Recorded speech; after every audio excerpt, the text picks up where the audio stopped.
Hello friends, welcome to daily blog video channel. তো আজকে মহাশিবরাত্রি। তো মহাশিবরাত্রি সবাইকে শুভেচ্ছা জানাই।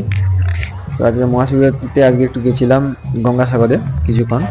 তো তোমরা দেখতেই পাচ্ছ। তো দেখো,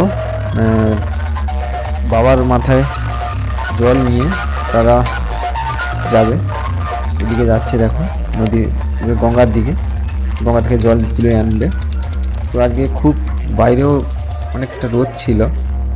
তো দেখো সারিবদ্ধভাবে যাচ্ছে এইদিকে, এই দিকটা, এই দিক দিয়ে যাচ্ছে। এই দিকটা হচ্ছে গঙ্গার পাড়, আর সোজা এই দিকটা দেখো যেটা মন্দিরের রাস্তা, বাবা কপিলমুনি মন্দির হয়ে ওরা জলটা নিয়ে যাবে।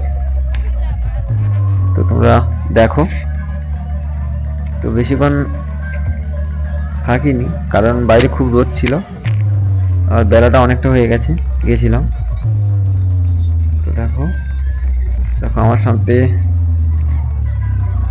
ছিল দুজন, তো অমিত আর সুমিত। এই দেখো, এ হচ্ছে আমার অমিত। তো অমিতকে নিয়ে গেছিলাম নদীর পাড়ের দিকে গেছিলাম। ওই পেছনে দেখো সুমিত মাথার মধ্যে হেলমেট লাগিয়ে রেখেছে। তো বাইরে একটি রোদ, বাইরে প্রচুর রোদ ছিল।